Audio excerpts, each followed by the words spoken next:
is amazing, and your crew's been really great to me, especially your chief engineer. But I just sort of feel out of place. The Normandy runs so smooth it feels like we're not even moving, and the engines are so quiet. How do you sleep at night?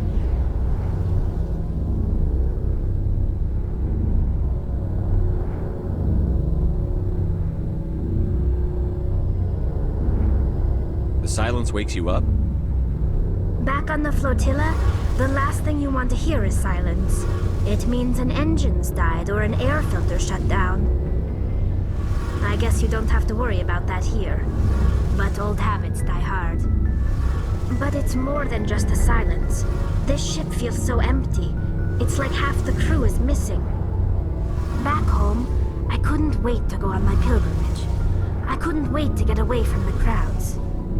Now that I'm out here, I kind of miss them. Sometimes we don't appreciate what we have until it's gone. That's true. I'm starting to wonder if that's what the pilgrimage is really about.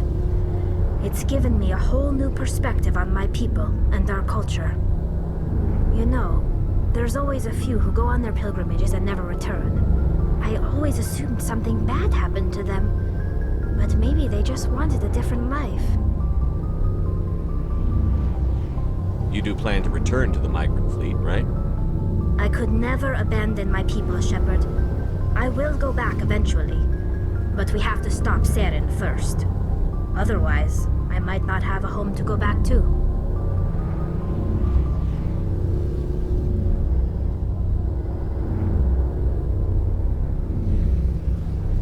Tell me about your people. Our lives aren't easy. Resources are scarce, and we are constantly on the move. Everything we do must in some way contribute to the continuation of the migrant fleet. There are 17 million Quarians in the flotilla, and each of us relies on the others for survival. The bonds among my people are strong. Unfortunately, we have had to surrender many of the freedoms and civil liberties other species take for granted. What kind of freedoms? Well, it's illegal for parents to have more than one child. If our population grows too much, it would strain our resources to their breaking point. Of course, we also can't allow our numbers to become too few. If our population is in decline, the rule against single births is temporarily repealed. In extreme cases of population decline, incentives are even offered to encourage multiple births, though the Conclave hasn't had to take such measures in nearly a century. That's your government. The Conclave is our civilian branch of government. Each ship can elect a representative to serve on the Conclave and make decisions that affect the fleet as a whole. On matters that affect an individual ship, however, the captain has the final say. It's a tradition that dates back to the early days, when the fleet was governed by martial law. Fortunately, most captains nowadays are smart enough to have an elected council from their crew to give them advice and guidance.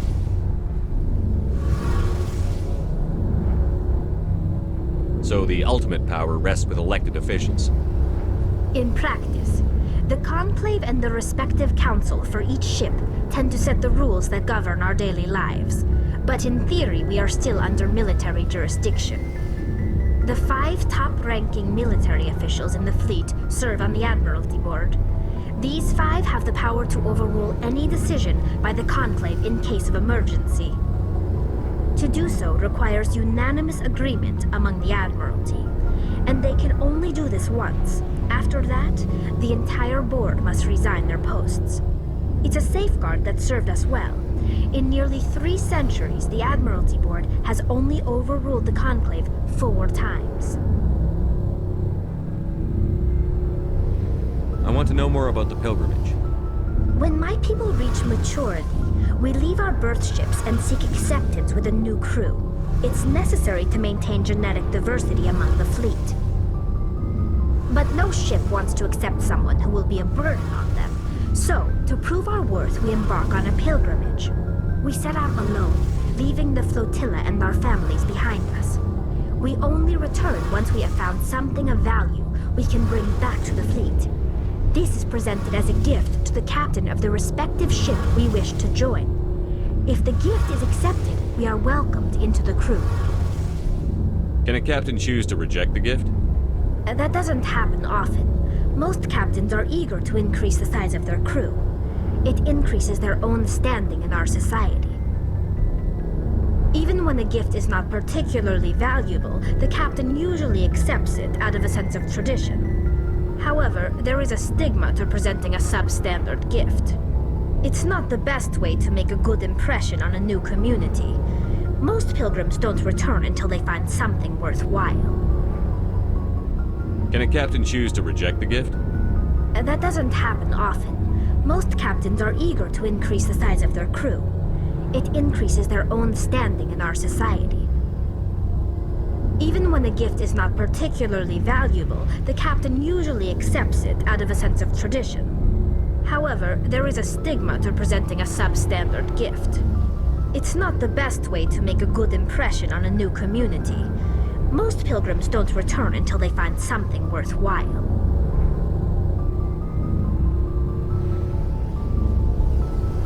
I can't believe they just send you off alone. It's not like they just cast us out. Before we leave, we are given lessons in how to survive outside the flotilla, and given gifts to help us on our journey. We also receive implants to fight off sickness and disease. Generations of living in an isolated and highly controlled environment have left our immune systems weaker than most. By the time we leave the fleet, we are well equipped for the pilgrimage. This is a rite of passage for all Quarians. If it were dangerous, our numbers would suffer.